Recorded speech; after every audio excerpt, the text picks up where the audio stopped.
างไงขนาดอ๋อดูดิทับหนึ่งก่อยโอ้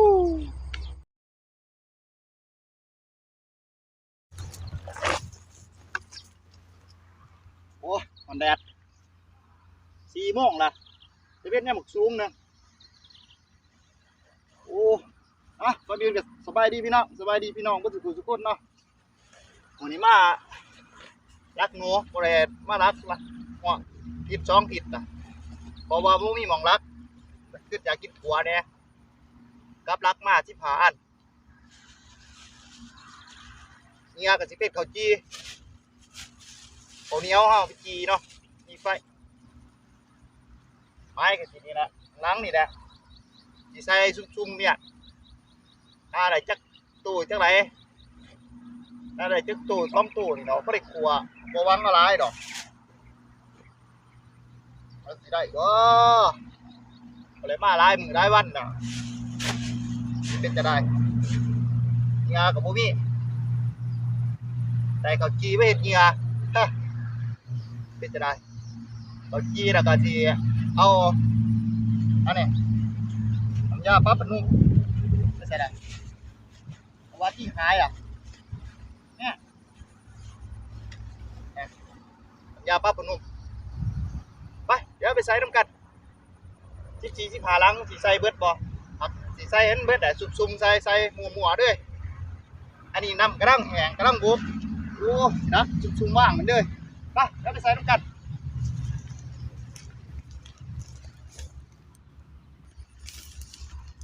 ขี่มันเนาะโอ้ยังไม่เห็นขี่มัน2 อัน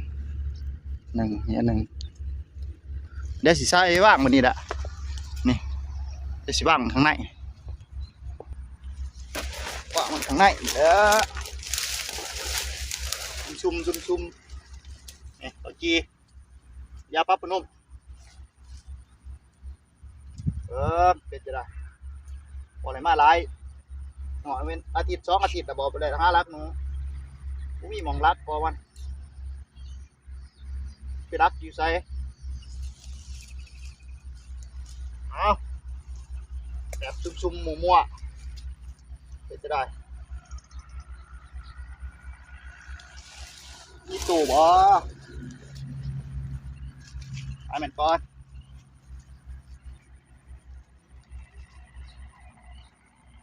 เดี๋ยวจะค้างจะได้นะเอาตั้งแดดเอาจะได้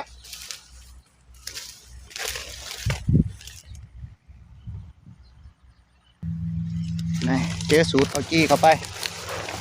จะได้นี่จี้มาใหม่ๆเล่นนี่ลองเบิ้งเฮียเอาจี้เอาโอ้มีตะหมดขนาดตะหมดขันถือ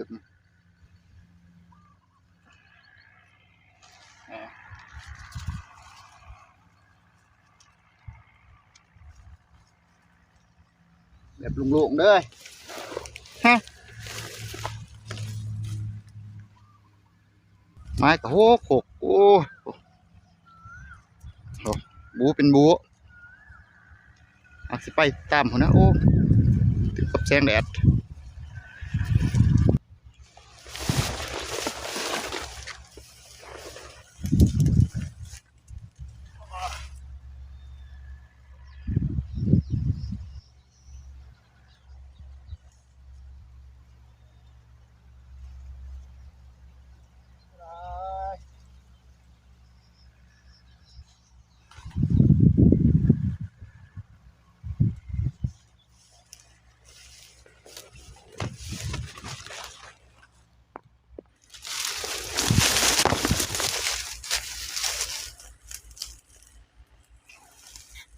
ด้วยเป็นด้วย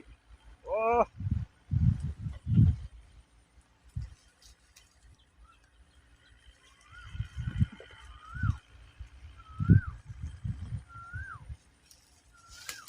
หมุนเป็นหมุนด้วยเป็นด้วยที่ไหนจะทางบ่ตอนเช้ามื้ออื่น ตายอยู่บ่ดีเนาะ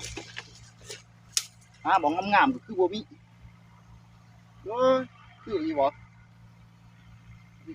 แนวนี่ย่ำเช้าโอ้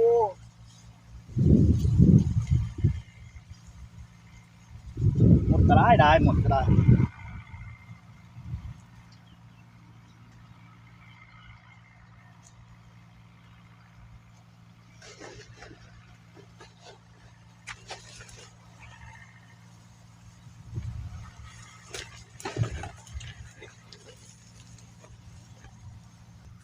เนี่ยประมาณนี้เอ้ยคืออีบ่ใส่แบบมั่วๆเลยในป่าเดี๋ยวสิหมุนนี่ไปโอ้บุมีหมองใส่แหละจุดมายางจุดมาเมื่อยกบหนากับดังอยู่ตามช้าหมองใส่โอ้จะได้กี่สิสุกตามนี่แหละได้จักครั้งจะได้มือเจ้าโอ้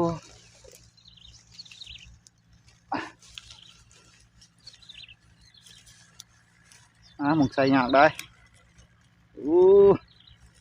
ยางกบไปกบมาอยู่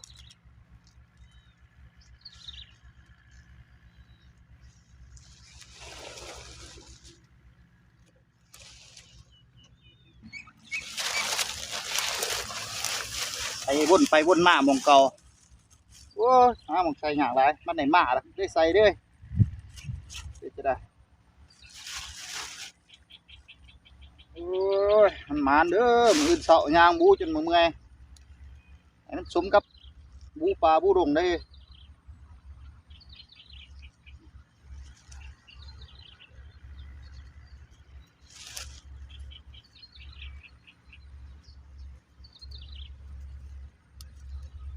เกลือแตน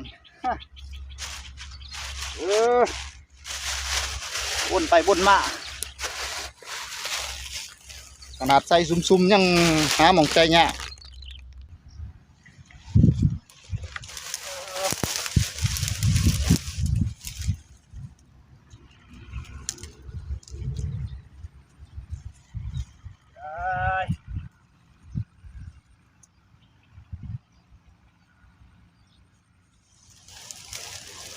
หมูสีจามอื่นเช้า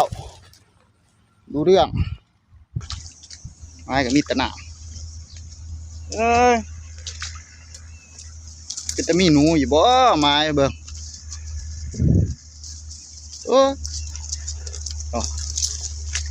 ตะหนาเดี๋ยวเอากี่ดังเลยหกเลยปลาแถวหนึ่งก็ได้เป็นแป้นแถวหนึ่งน้อยเดียว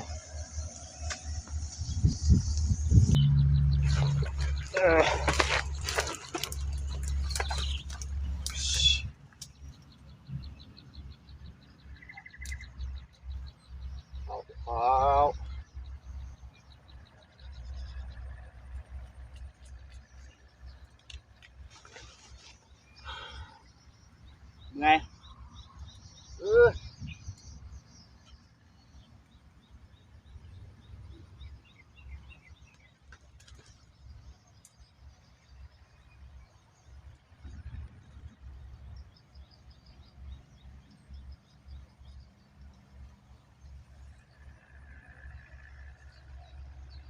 พี่น้อง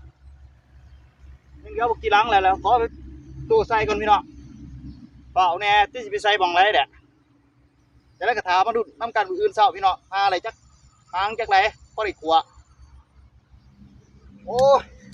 ไปอื่นเศร้าเจอกันพี่น้อง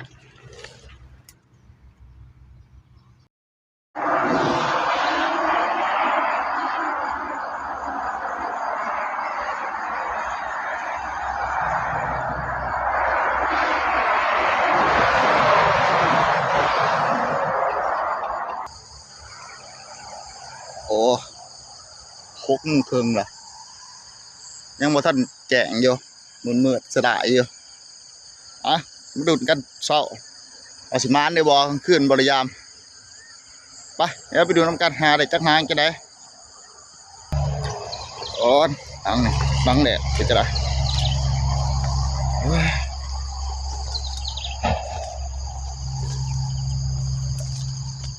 เนี่ยการเคาะเลยดอกโอ้แต่ตัวมันใหญ่โอ้รังแหลกก็เอาแล้ว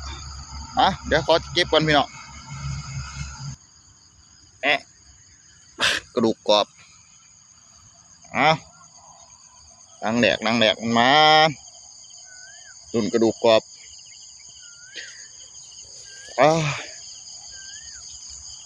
หนำกำลังแห้ง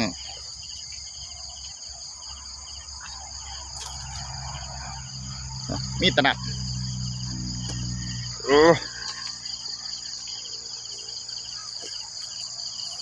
ตั้งนี่ดิได้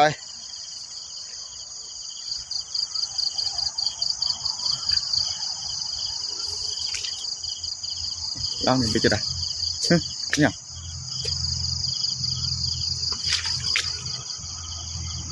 ตั้งนี่โอ้มีจังเฮ็ดคืออยู่บุดเจาะ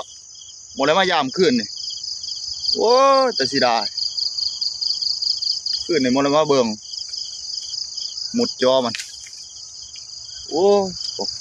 เดี๋ยวขอเบิ่งก่อนปัญหาไหลมันคือสิไหลดอกก็เป็นดอกหนังตากแดดท้องขาวแต่ว่ามุดขึ้นเบิดสิเอาละอีดอกไปดอกนางลังนี่เหี่ยวเด้เนี่ยเห็นตะไก่เหี่ยวแล้ว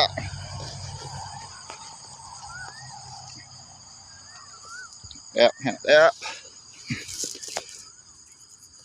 โอ้ย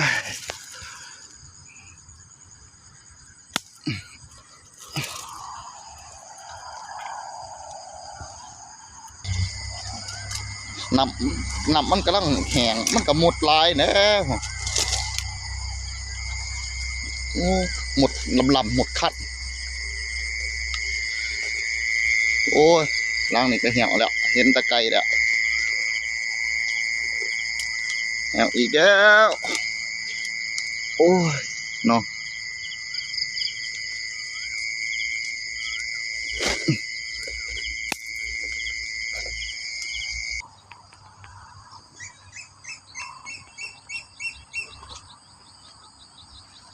รอล้างนี่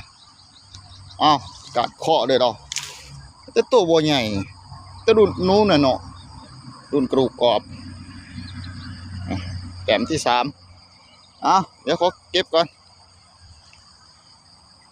นี่มีแต่ตัวซ้ำนะ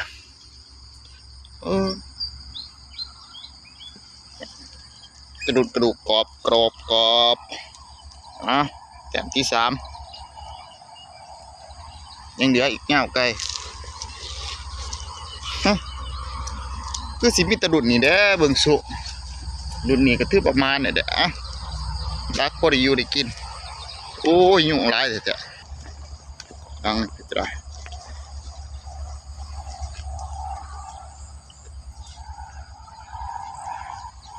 เงียบจิ๊บหลัง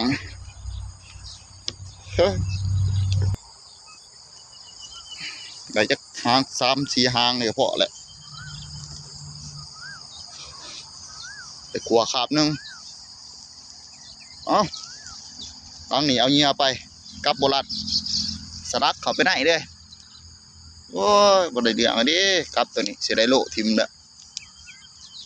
สลักเขาข้างในเด้อโอ้เนาะเอาเงียไปกินเซ้ย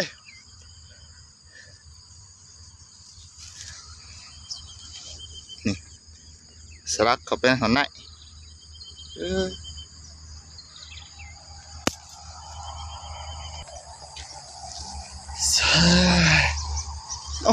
ตั้งนี่แม่การการเคาะเลยเหรอโอ้ตัวนี้คือเนี่ยหางไงเด้อตัวนี้โอ้หางไงมาแล้วนี่ก็ดื้อเลยแล้วเดี๋ยวขอเก็บก่อนตัวนี้ตัวใหญ่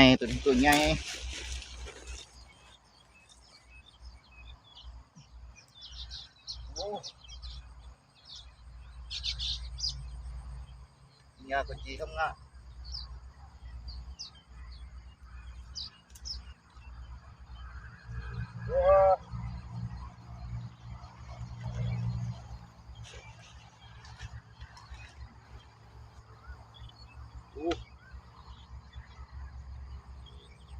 อันไงขนาด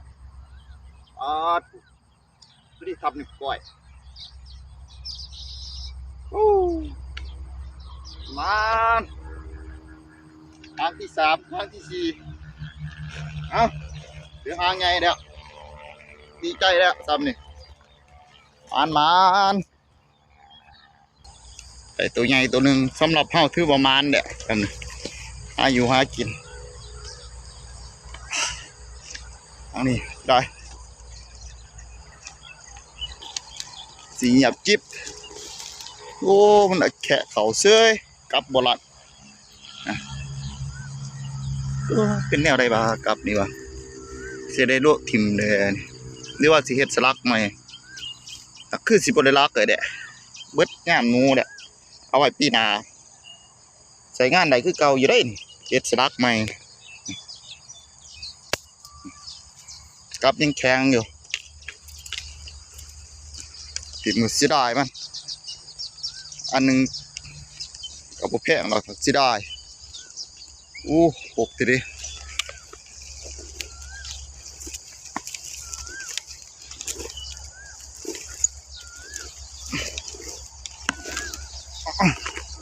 หมุนเดี๋ยวลังลังนี่รัดแต่ว่าบ่มีอีหยังเกิดขึ้นนี่เอ้ยน้องรัดมีหยังเกิดขึ้นมีควายเก่า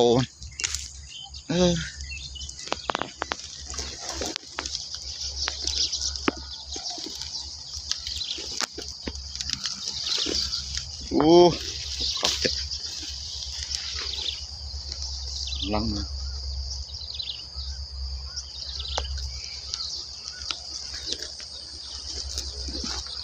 ันจะได้รังนี่เนี่ยอะไรนั่นแต่โบบิโตสองลังแล้วมันเห็ด2 ลังแล้วหลัดโมบิโตเห็ดนูหน่อยบ่น่าจะเป็นนูหน่อย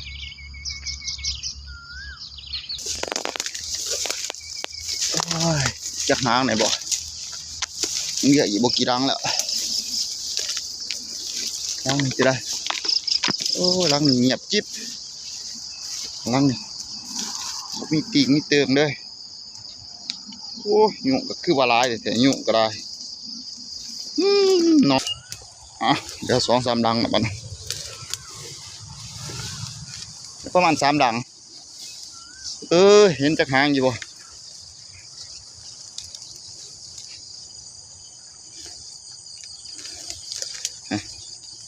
นังหนึ่งเอาเงียไปกินเฉย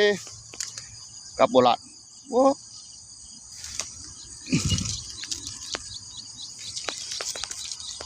เสียบโมแนนบ่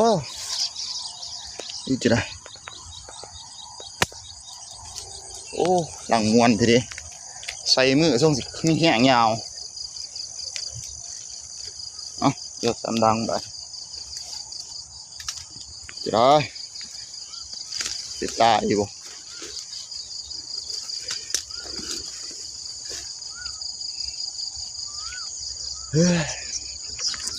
หมุนเป็นหมุนใช่ละ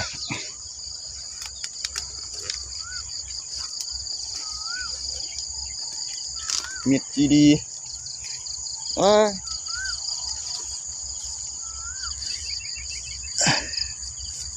เม็ดจีดีเด้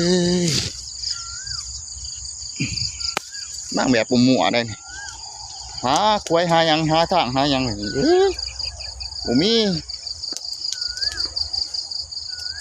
เดี๋ยวหลังสุดท้ายไปก็ได้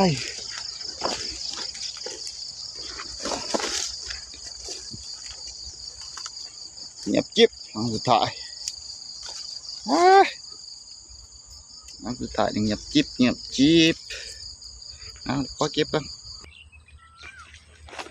รูปอะไร3นี่ตัวใหญ่โอ้4แล้วว่างไว้ปูนั้น1ตัวหมดตัวนั้นมีหมดหนูทองขาวตัวนั้น4สำหรับเขาถือว่ามันแหละ4แต่จะได้กับฝากติดตามไปด้วยพี่น้องเด้ออย่าเพิ่งเบื่อกันไปสำหรับคลิปนี้ก็ขอตัวจบคลิปก่อนพี่น้องบ๊ายบาย